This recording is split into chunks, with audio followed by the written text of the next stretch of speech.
And now, The Federal Drive with Terry Gerton, sponsored by GEHA. Welcome to The Federal Drive on Federal News Network. It's Tuesday, March 17th. I'm your host, Terry Gerton, and I'm glad you're here. Coming up on this hour of The Federal Drive, a military widow who turned her deepest loss into a decade of service is being honored with one of TAP's highest awards. Plus, CBO's latest assessment shows a federal outlook defined by rising costs, structural imbalances, and tough choices ahead. Those stories and much more ahead during this hour of The Federal Drive. We begin with this. As soon as President Donald Trump signs the Small Business Innovation Research and Small Business Technology Transfer Program Reauthorization Act into law, the Department of Navy will be ready.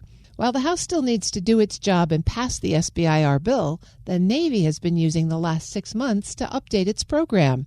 With a sneak peek into the Navy's plans for the future of its SBIR program, Federal News Network's executive editor, Jason Miller, joins me now. Jason, great to have you. Thanks, Terry. All right, let's start with the latest on the effort to reauthorize the SBIR program. Well, we know that the Senate passed a compromise version of the Reauthorization Act last week, March 4th. The House was supposed to take the bill up Monday, but leadership canceled votes ahead of the big storm that we went through yesterday. Now, House Small Business Committee spokeswoman told me that she expects the bill to come back up for a vote this week, but wasn't really able to tell us exactly when. That's good news because the program has been suspended since September 30th, really October 1st, because the authorization ran out. There's been some big disagreements over what the future of the program would look like, but it looks like the Senate found its compromise. I think the House will follow suit and pass the bill. So what's in the new bill is that, first of all, the most important thing, the SBIR and STTR programs will be reauthorized through fiscal 2031. So a solid 5 years, we don't have to worry about and go through this rigmarole again. It would also require each agency to set a maximum number of proposals per fiscal year that any one small business could submit through Phase 1 or Phase 2 solicitations. Additionally, the bill would expand the training requirements for agency contracting officers and the acquisition workforce with respect to Phase 3 commercialization of these technology awards to help them understand how to commercialize Phase 3 better, more often. And then finally, it establishes what they call a strategic breakthrough allocation for specific critical technology areas. The idea here is for Phase 2, Phase 3 SBIR, STR programs. So it's a way for small businesses to demonstrate, hey, this technology can be effective, and we can also receive some matching funds. So that's a broad summary of this bill that hopefully, Terry, fingers crossed, we'll get through one of the final 2 wickets this week. So, Jason, assuming the bill does become law, what's the Navy got up its sleeve to update its SBIR program? 6 months is a long time to go, okay, what do we do with SBIR program? How do we make it better? So the Navy, to their credit, has used this time to really evaluate their previous efforts over the last few years. Now, Andrew Magliochetti is the new director of the small business programs at the Department of Navy. He says this analysis found that about 70% of the DON's SBIR, STTR actions were being executed within one place in the department, while 30% were really spread out across all other places. We intend to sort of centralize the actual sort of contract execution part of it into a center for excellence that we believe strongly will sort of speed up the process for us. This is actually one of the areas where we're cooperating with RCO is sort of figuring out how we can more effectively kind of take the capability requirements that they are identifying, fold into our topics within SBIR and kind of have a flywheel effect between those two programs. Now, Magliochetti, speaking last week at AFCEA Nova's Navy IT Day, didn't want to get into too many more specifics about what those big changes to SBIR and STTR would look like, but he did offer some, if you will, high-level insights among those changes. For example, Magliochetti says the Navy's intent is to make things easier, scale faster, incorporate more private capital as partners to the department and to their small business partners.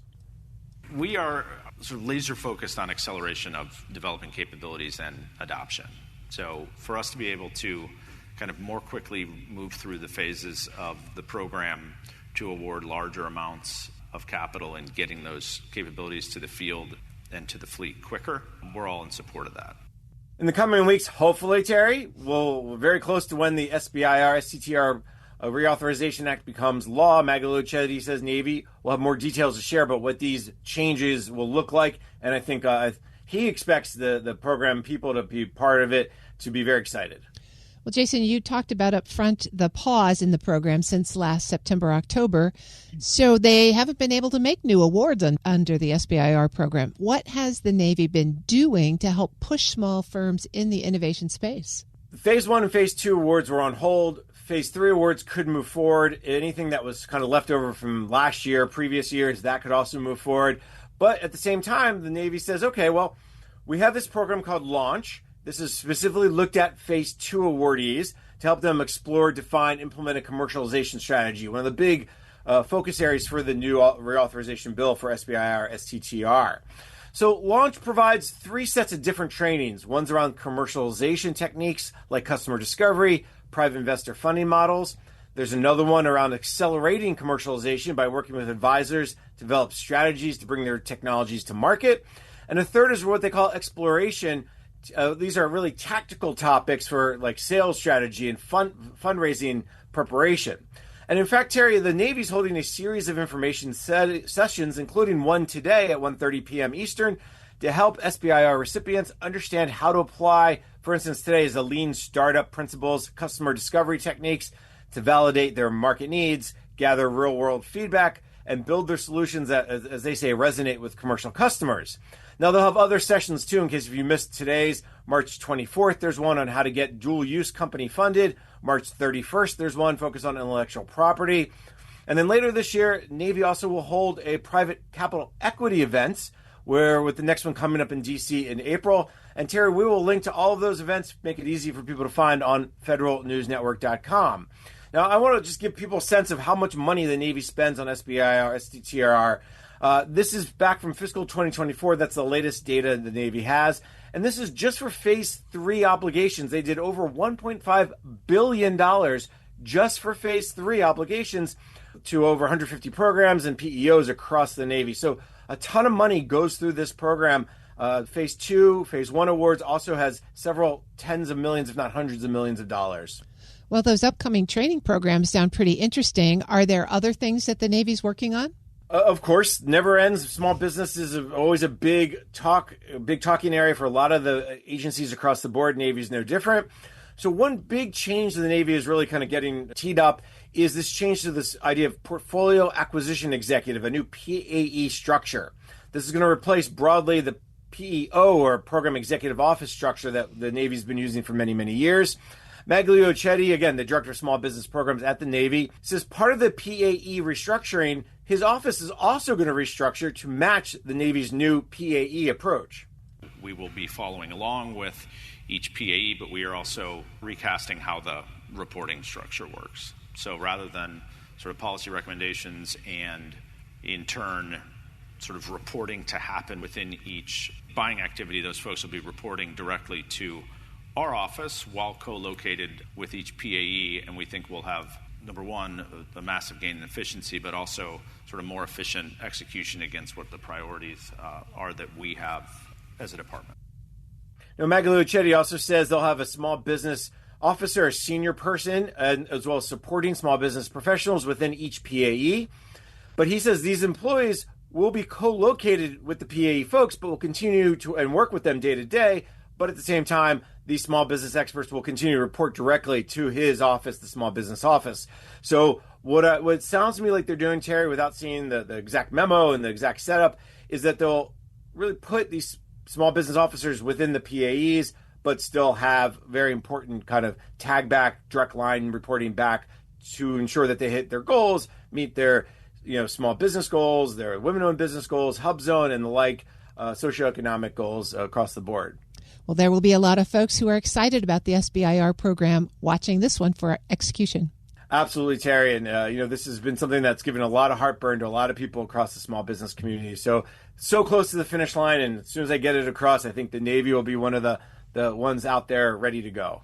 That's Federal News Network's executive editor, Jason Miller. Jason, thanks for joining me. Always a pleasure, Terry. You can find his story at federalnewsnetwork.com. Up next, CBO's latest assessment shows a federal outlook defined by rising cost, structural imbalances, and tough choices ahead. This is The Federal Drive with Terry Gerton on Federal News Network.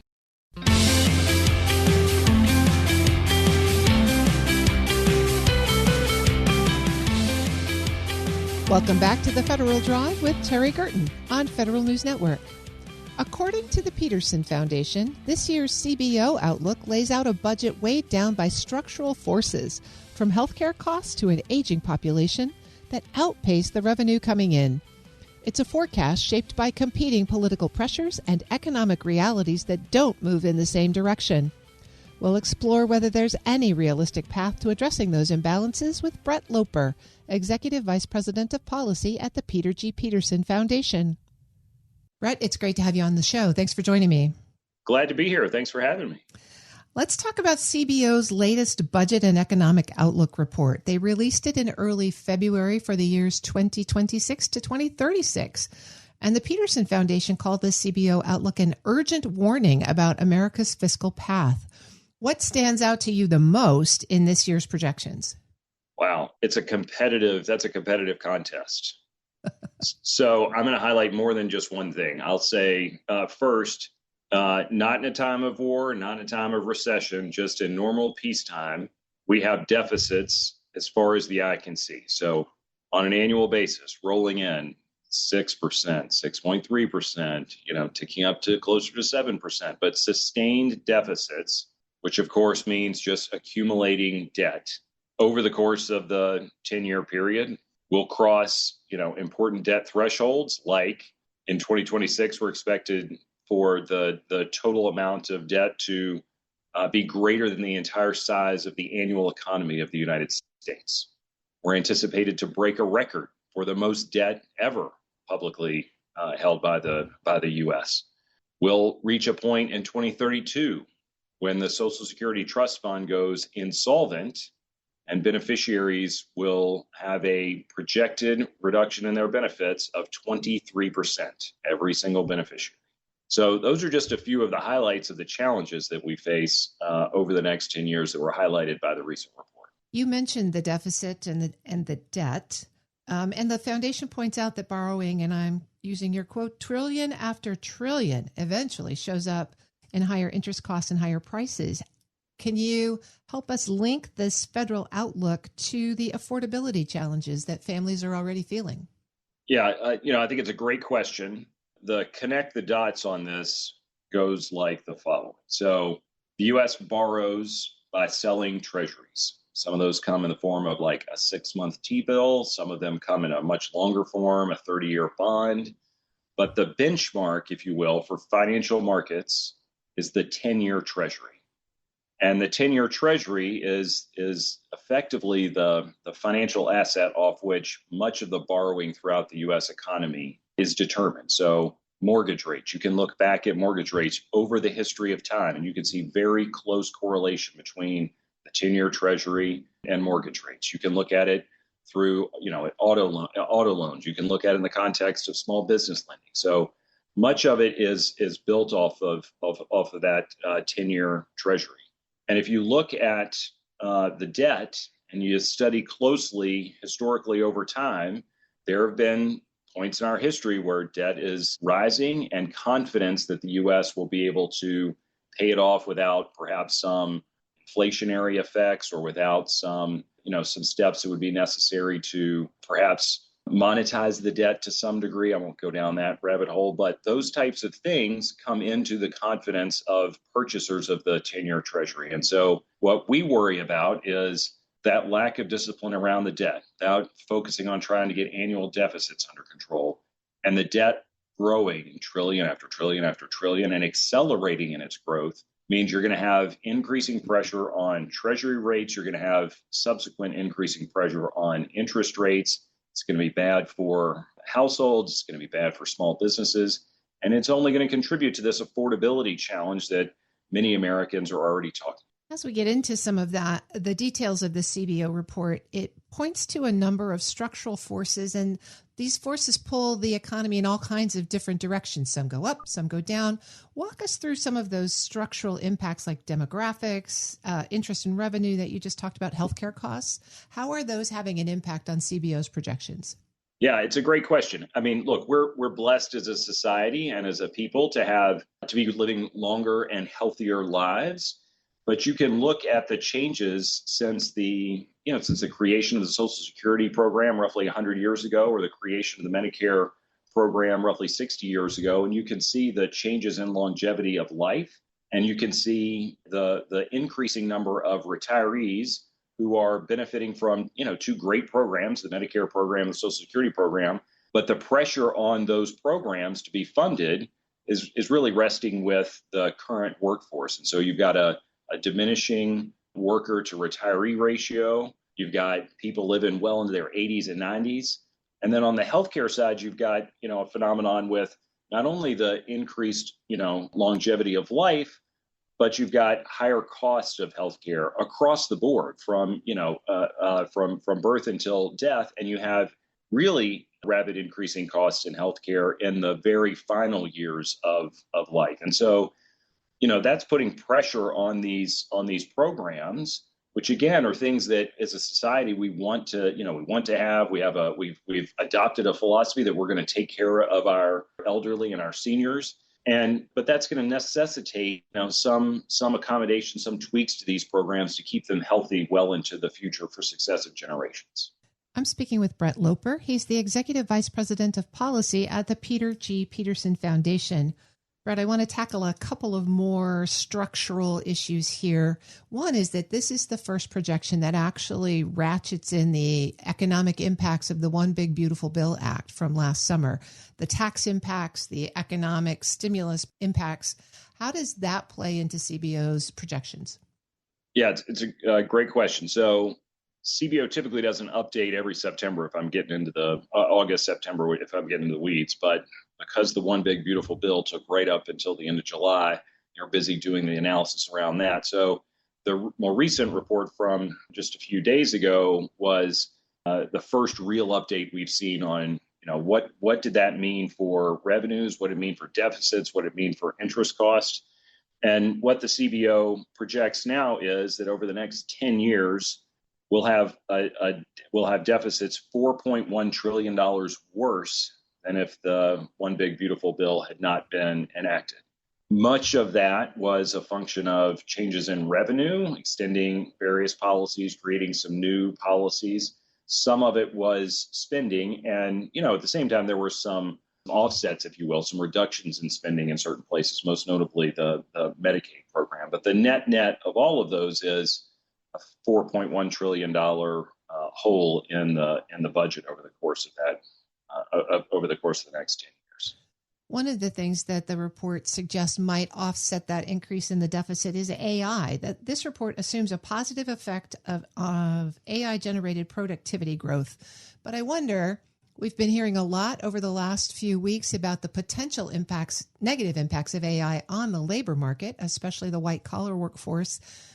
Help me balance those two things out. We're getting more productive with AI, but fewer people are going to be using it. Indeed. So you referenced this earlier. There are a number of factors, a number of economic factors that are inputs into CBO's forecasting. Those range from changes in interest rates over time. Kind of got at that point. They're ticking up. There is economic growth, which of course is a function of multiple inputs. Labor force participation, which connects to obviously immigration, birth rates, things of that sort. You've got productivity. Reference AI. AI is assumed to be a great input in productivity enhancement. So greater productivity growth, faster productivity growth means the economy should be growing at the same time. It's unclear, though, just how much that is going to produce. CBO said, we think there's some, we're starting to see some, but they're not going to be so bold to say it's going to go like wildfire, and we can predict with great accuracy when it's going to occur. And as you referenced, there are some offsetting effects of that. So if AI were to affect the labor force, or fewer people in the labor force, that may, one, that's going to have sort of an offsetting effect on economic growth.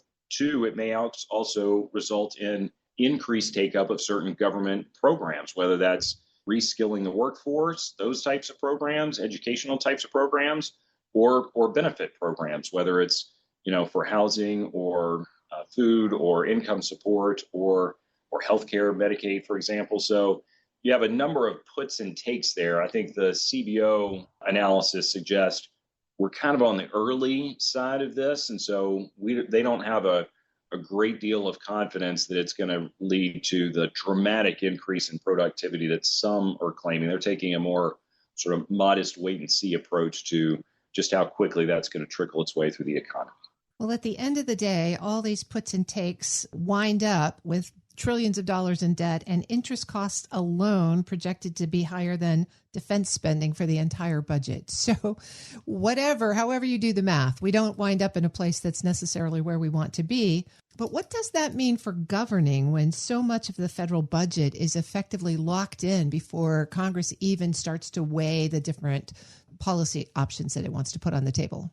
Yeah, I'll just double down on the comment that you just made about it being larger than the defense budget. It's going to be larger than the amount of money we spend on Medicare. And if you think about interest costs as a federal program, they're not benefiting anybody. We're paying off prior deficits with this. But if you think of it as a federal program, it's the fastest growing program in the federal budget. It's second now only to Social Security. So that's the magnitude of what we're talking about. And it has a number of impacts. We've talked about the impact it can have on interest rates. I've referenced, but didn't go into detail, the impact it can have on inflation. Those are obviously affordability-oriented things.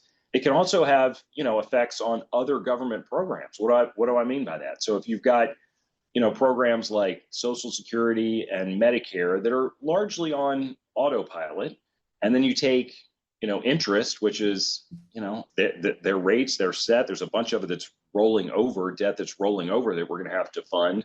But we can't run away from those obligations. And then you think about investments in national security. So the president has indicated that he's going to propose a much larger budget for defense. And then you think about what room is left to fund, and you really start to get programmatic squeeze. And so there are things that we could be doing, whatever pick your favorite program or your area that you think the government ought to be focusing on.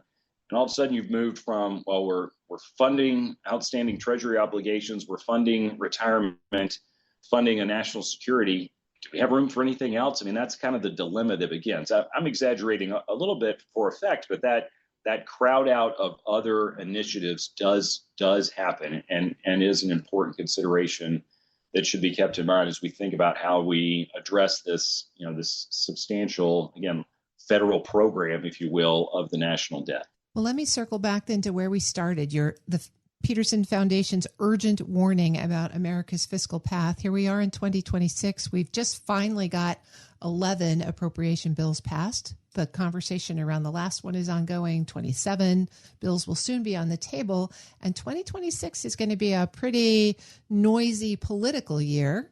What is the foundation's hope for any kind of practical progress on the debt and the budget? Yeah, so I really appreciate you teeing that up. So the fact that Congress wrestles with these annual appropriations bills, which collectively, all 12 of them together, and these are the bills that fund things like the Department of Defense, the National Park Service, the research that's done at the National Institutes of Health, things of that sort. That reflects only about 30% of the overall budget. So we're talking about a relatively small amount of the overall budget, and yet we're wrestling with it, it feels like, constantly. Instead of focusing on the other 70%, which are the real drivers of the challenge we face. And, those are the healthcare programs, the Social Security program. Those are areas where some modification might be needed. And the sooner we begin to work on some of those and do it in kind of a staged, deliberative manner, the easier it's going to be to put those programs on a sounder financial path. And so what we've suggested is we know we have these challenges. We know acutely and specifically we have a challenge coming with Social Security, which I referenced earlier. With if nothing else gets done, if no law is changed, beneficiaries are going to be faced with a 23% across the board cut. And so what we've said is, look, let's try models that have worked before in other situations. Let's put a fiscal commission together, equal numbers, Republican and Democrat, experts, from various walks of life. and let's see if they can produce a consensus type of product that gets at some of these harder issues that are really difficult to chew on politically. And again, there are models for this that have worked. We had 2 rounds of base realignment and closure back in the 90s that was, in effect, a peace dividend from winning the Cold War. And those were great examples of taking what could be politically fraught decisions. Are you going to close a base that's a substantial employer in a particular congressional district? And that's something that politicians don't want to have to volunteer to do on their own, right? So that by moving it away out of the political realm, it made it a little bit easier to do the necessary, and that was a very successful endeavor. So in our view, doing something similar with a fiscal commission to address some of these, the revenue shortfalls that we face, some of the structural issues we face demographically, if we could do that a little bit insulated from politics, we think some progress could be made. So if that could be adopted by a statute over the course of 2026 and set up for success for 2027, or even going into the presidential election year, so it's ready for the next president to tackle, I think that would be great progress. I've been speaking with Brett Loper. He's Executive Vice President of Policy at the Peter G. Peterson Foundation. Brett, thank you so much for walking us through this. Thank you. Thanks for having me. And I really enjoyed it. We'll post this interview at federalnewsnetwork.com/Federal Drive. Listen to the Federal Drive on your schedule. Subscribe wherever you get your podcasts. Still to come, from the Strait of Hormuz to the factory floor, today's Middle East operations are reshaping what the Pentagon asks of its contractors. But first, a military widow who turned her deepest loss into a decade of service is being honored with one of TAP's highest awards. You're listening to the Federal Drive with Terry Gerton on Federal News Network.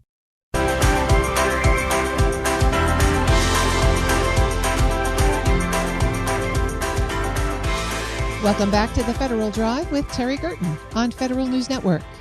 For more than a decade, Sarah Wilson has been a steady presence for families navigating military grief, from good grief camps to crisis support in some of their hardest moments.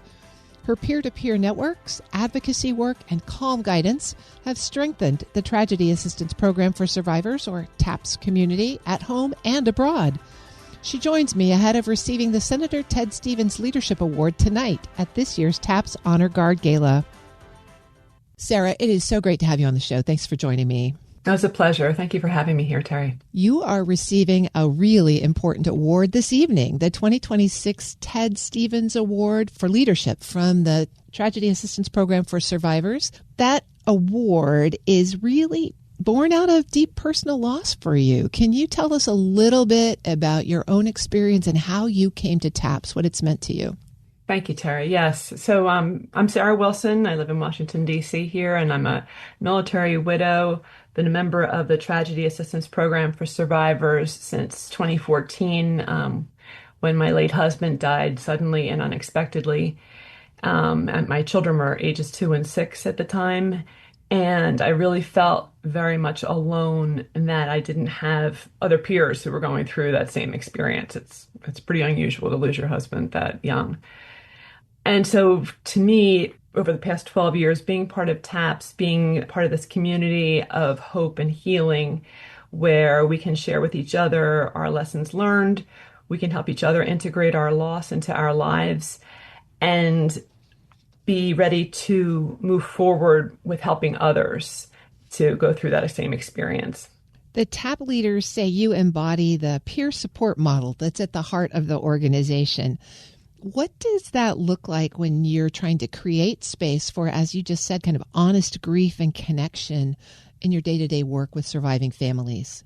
The peer model, I've never been more impressed with the peer model than I have been going through these past 12 years of grieving my husband and helping others grieve their loss. There's something to be said for walking in the same shoes as someone else.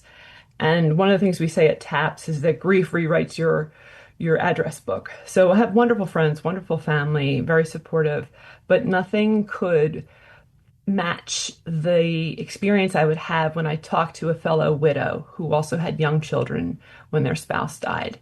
And likewise, I'm not a mother of a of a deceased service member, but I know that's the way throughout all of our communities at TAPS, whether it's widow or parent or fiance, partner, battle buddy, friend, neighbor, all of that. We can find someone to help companion you through your loss. And that's been incredibly powerful for me. You mentioned that your children were 6 and 2 when they lost their dad. And one of the key programs at TAPS is their Good Grief camps.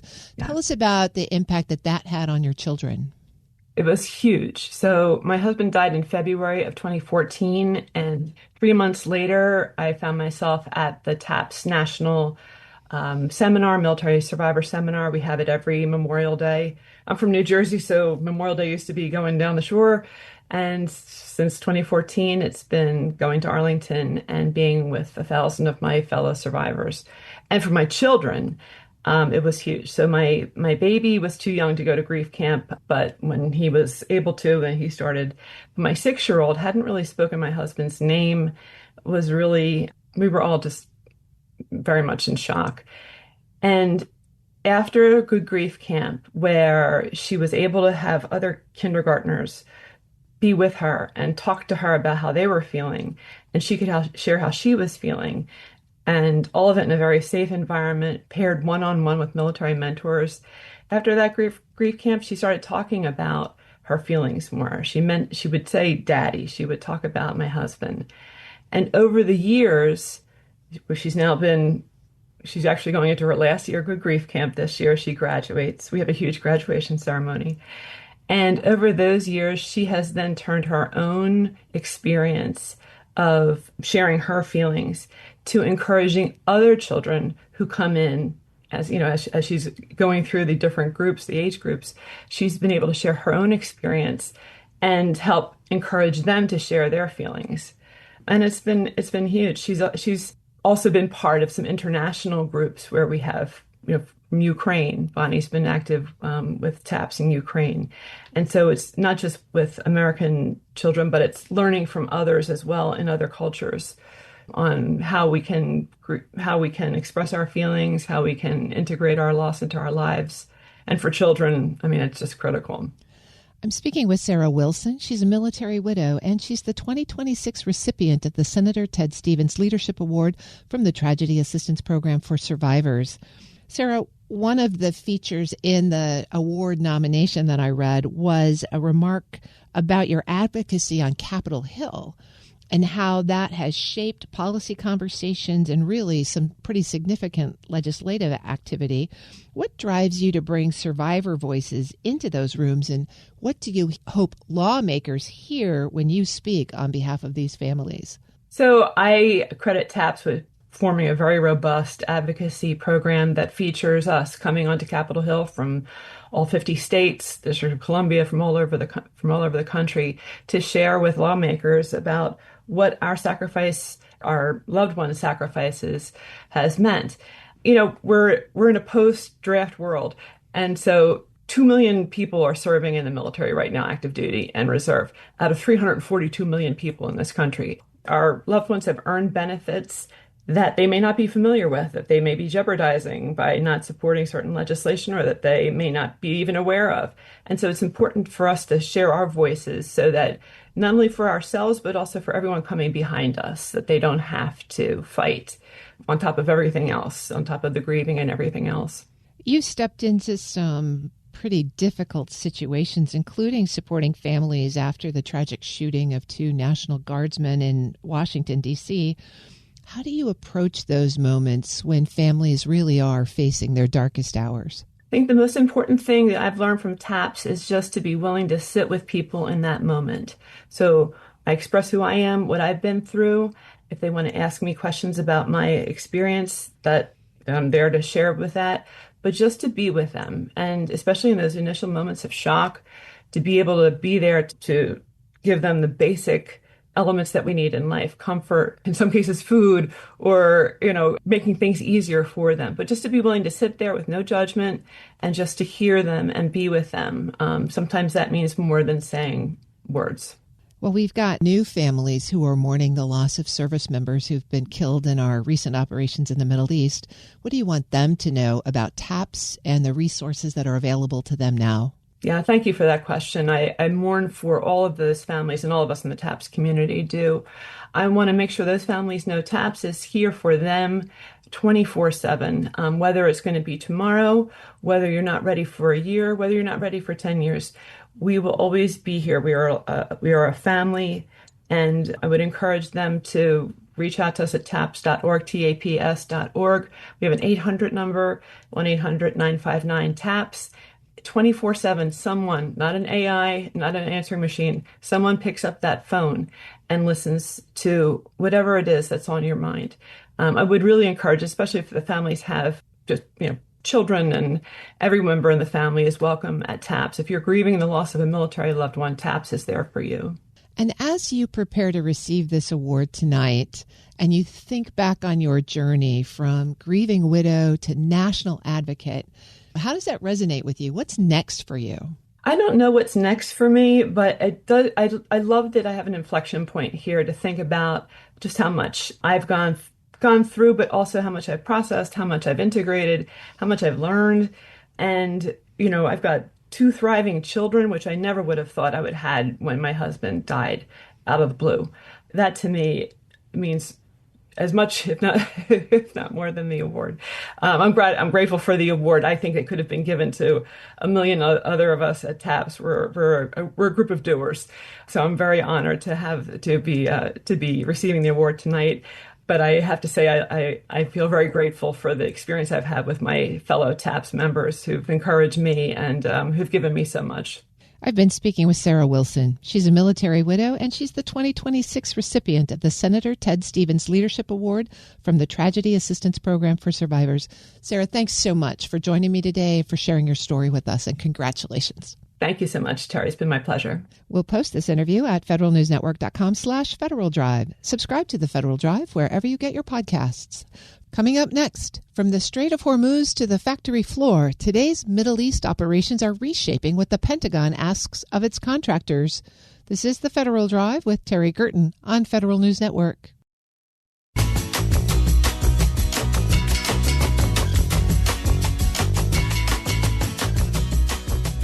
Welcome back to the Federal Drive with Terry Gerton on Federal News Network.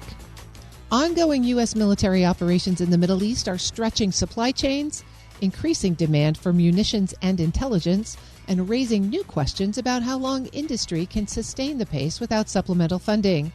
Behind every deployment, contractors are providing the logistics, technology, and support that make operations possible. Joining me to break down what this moment means for industry is President of the Professional Services Council, Stephanie Castro. Stephanie, thanks for joining me this morning. Thanks for having me, Terry. I think we need to start with operations in the Middle East. Logistics there are under real strain right now. The Strait of Hormuz is effectively closed. How are contractors and the Department of War working together to keep support flowing when the main corridor is contested? That's a great set of questions, Terry. I think, well, I'll say this for sure. We in the contractor community have been talking with folks at the Pentagon for years now about contested logistics. And I know it's a phrase that popped up a lot in the National Defense Authorization Act over the last few years. But this is a real world example of exactly what happens when logistics are contested. And, they can be contested by adversaries like Iran, who controls the Strait of Hormuz and all of the shipments going through there. They can be contested by natural occurrences, right? Rising sea levels, etc. Or they can be contested due to other, human-made factors.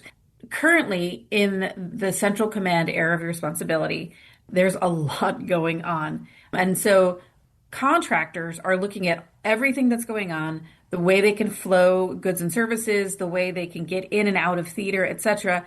And there are really 3 main areas where contractors are providing support to the Department of War. As we move forward, contractors are looking at accelerating production of advanced munitions. And we can talk a little bit about some of the deals that have been announced and what that means in terms of contractor support. The second area is providing intelligence support, and we can talk a little bit about what drones are doing in ways that hadn't been deployed in CENTCOM, the Central Command area of responsibility in the past, and then also supporting logistical needs, and that goes back to what I was talking about, contested logistics. So 3 main categories, Terry: production of advanced munitions, intel, and then logistics. Stephanie, as a former logistician, I want to start with logistics. I figured you might. We don't have, as the air quotes might say, boots on the ground in this current operation, but we do have service members deployed to theater at various support bases, and contractors are there. What are they experiencing right now? So I love, Terry, that I can talk in acronyms with you, but I'm going to try to do my best to sound them all out for your listening audience.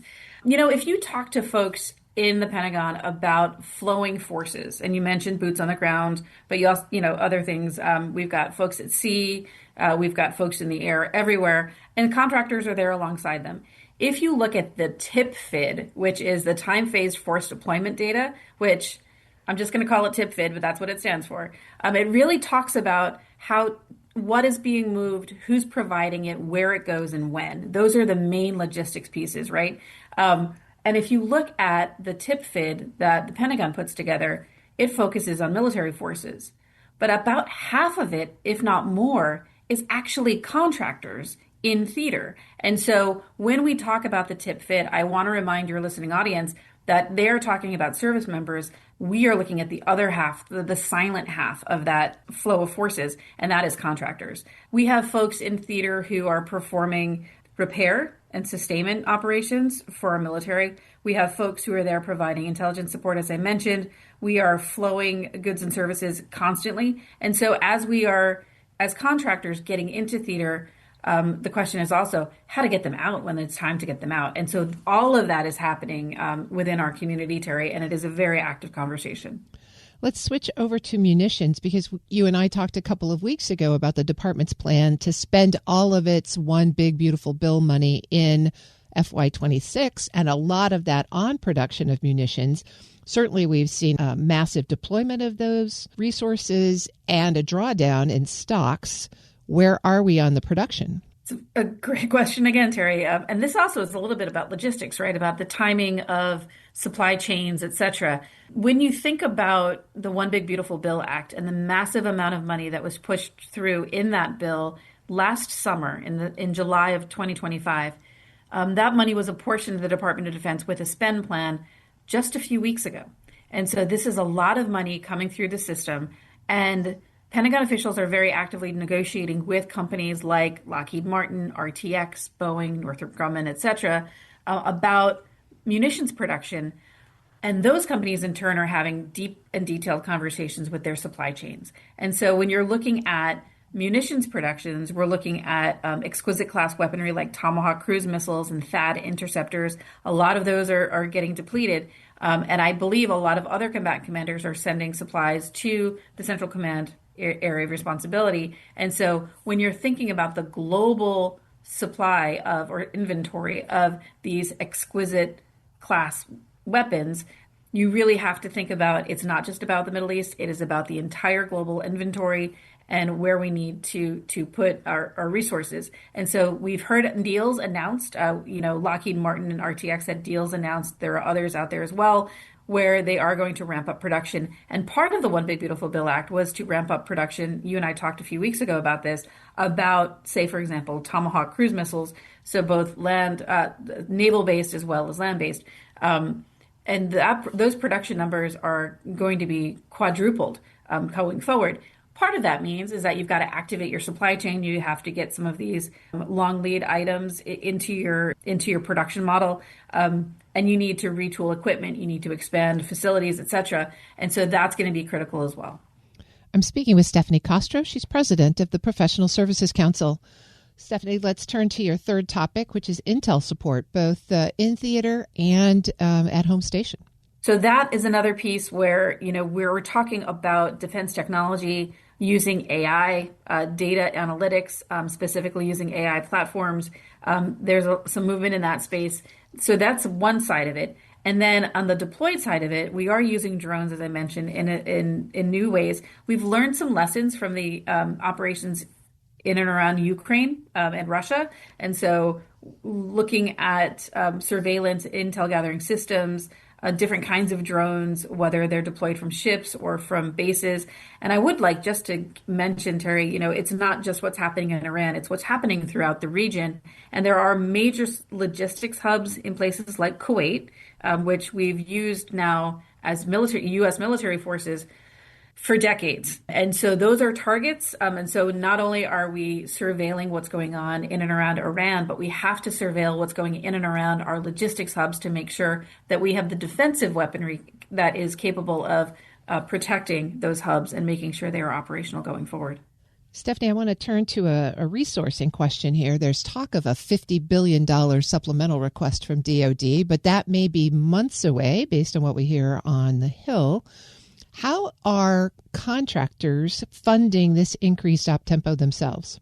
It's funny when you think about how we've set up our industrial base to support military operations. One of the key tenets is that contractors need a contract in order to produce weapons. This makes sense on the face of it. If you think about it, you don't want a company out there making munitions and then not having a customer for it. So you have to have a contract in order to make munitions and ammunition, etc. What contractors can do is invest in the research and development, the test and evaluation, the infrastructure, whether it's facilities, tooling of the equipment, human infrastructure as well, meaning they've got to train folks for production lines, etc. Those are all long lead items. And so what I see industry doing is really stepping up with investments, billions and billions of dollars of industry's money to actually make this system ready to produce the munitions when they're needed. Again, I go back to you can't actually produce, legally, you cannot produce a munition without a contract. And so talking with folks at the Pentagon and the White House and others about having contract amendments out there so that they can actually surge when they need to surge. We're only a couple of weeks into what the White House is saying is at least 4 to 6 weeks of operations. What is PSC hearing from the contractors who are most involved right now? Where are they concerned? They have some challenges that they face in the region. It is not easy to get to, I would say. We do have some great allies and partners who are supporting us. We are, as mentioned, Kuwait, but we are also with military support in other areas in the region. And so the contractors themselves are saying, listen, we need to make sure that we have lines of communication. We need to be able to flow supplies in. We need access to, airspace, basing, overflight rights, etc., so that we can flow in and out. I go back to this tip FID that we mentioned earlier, that time-phased force deployment data stuff, and be able to actually get into theater and get back out of theater when they need to. Those are the main questions right now. The munitions production is that's the manufacturers, and PSC as a professional services council, we don't focus mostly on the production piece. It is about the people. And so we are talking about flowing individuals in and out of theater. There are some concerns about safety, as there always would be. There are also concerns about making sure we have the protections in place from a cybersecurity perspective. We've got cyber operations set up so that our systems can't be jammed, and that we can have free flow of information and intel fusion and analytics. So those are the big moving pieces that contractors are talking to us about. I've been speaking with Stephanie Castro. She's president of the Professional Services Council. Stephanie, thanks not only for joining me, but for sharing and helping us stay aware of all of the different facets of this current operation. It is my pleasure, Terry. I think we're all better when we can collaborate coming from an informed perspective. And so we are just bringing PSC's thoughts to the table here. We'll post this interview at federalnewsnetwork.com/Federal Drive. Subscribe to the Federal Drive wherever you get your podcasts. The Navy is in the middle of a year-long push to embed its fifth-generation wireless technologies across its systems and installations. As the service's 5G integrated product team says, it's making progress on expanding network coverage. Jason Fox is the director of the 5G IPT in the Department of the Navy Office of the Chief Information Officer. He spoke with Federal News Network's Justin Doubleday about that progress. 5G is important to the Navy because it is amazingly powerful communications technology. And it is amazingly powerful because of the investment that commercial industry academia, governments around the world have put into it, and the shoulders of giants of all the previous cellular technologies before it. And it is, frankly, a no-brainer that we would leverage all of that. Billions of dollars of investment in technology and infrastructure for our uses. What we're doing within the IPT to grab a hold of that, we are building and experimenting, prototyping with 5G technologies, and we're working with commercial industry to acquire the products that they're building and the services that they're offering. Yeah, that makes a lot of sense. And, it makes sense that you have an integrated product team approaching this, just given the multifaceted issue that 5G is. I'm wondering, what are some of the key 5G efforts for the Navy that fall within your portfolio? Yeah, so within my portfolio at the Don CIO, we are focused on enterprise capabilities, what we can do for the entire Navy and also the Marine Corps with 5G and wireless communications. Don CIO is also involved with cloud computing, our desktop infrastructure with Microsoft 365 and Teams and all of that.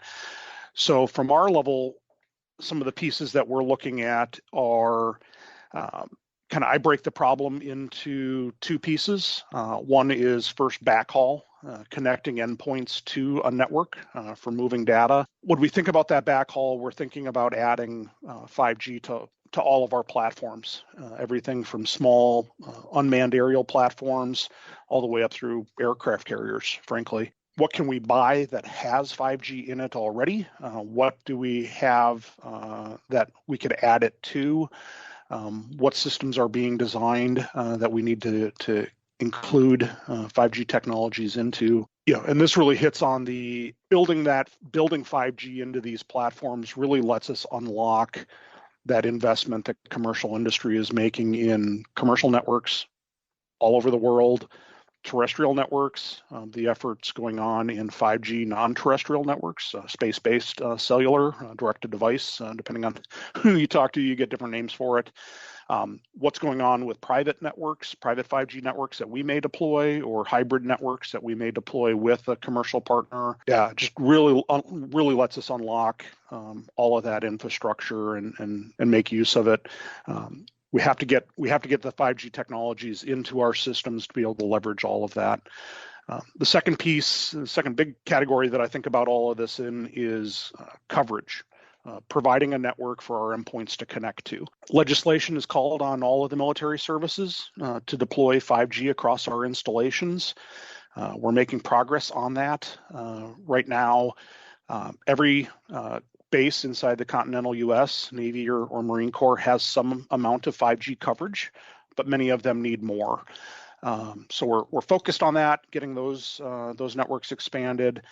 We're also looking at bringing coverage with us. The Marine Corps is spending a significant amount of work on deployable 5G networks for their expeditionary operations.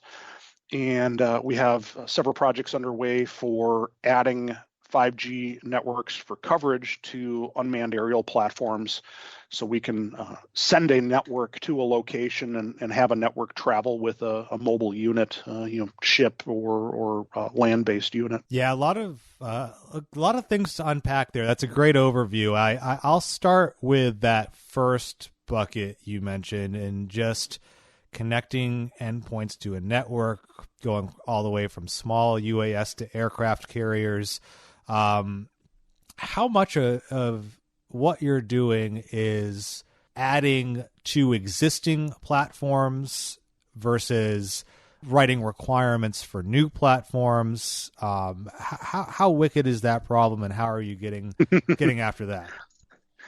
Yeah, it is a challenging one. There's, if we think about something as big and complicated as a naval vessel, that is a long timeline, and we have there's efforts underway to shorten that, but it's things that need to be considered early in processes. That said, we are doing some refits on ships and adding 5G capabilities to ships where it makes sense. So it's kind of a both answer. We have places where the refits are happening, where we're adding capabilities to existing ships, and we are getting out ahead of the problem and baking it in where it makes sense. That's an effort from, when we look at across roles and responsibilities across the Navy, my focus is on enterprise, and my function in support of Don CIO is coordination, advising, subject matter expert. So we are fostering that mindset of getting 5G everywhere. The folks that are responsible for writing the requirements for ships, building the ships, are hearing those messages and hearing that advice and are building it into their processes. That's Jason Fox, the director of the 5G IPT in the Department of the Navy, Office of the Chief Information Officer. You can find his full conversation with Federal News Network's Justin Doubleday at federalnewsnetwork.com. The Federal Drive with Terry Gerton is produced by Eric White and Michelle Sandiford. Our web editor is Stephanie Wright. For the latest updates, stay with federalnewsnetwork.com or follow us on Facebook, YouTube, and LinkedIn. I'm Terry Gerton. Thanks for listening.